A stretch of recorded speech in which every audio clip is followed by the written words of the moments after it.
দিকে এগোনো যাক। তো চলো তোমরাও পাশে থাকো, দেখতে থাকো, কেমন লাগছে ভিডিওটা অবশ্যই জানিও।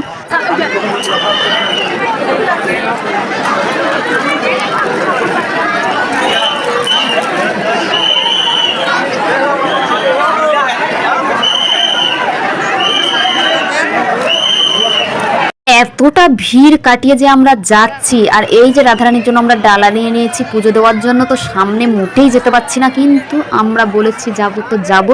তো এই দেখো ভগবানের দর্শন করো তোমরা, এত ভিড় যে ঠিকঠাকভাবে ভগবানের দর্শনও করাতে পারছি না।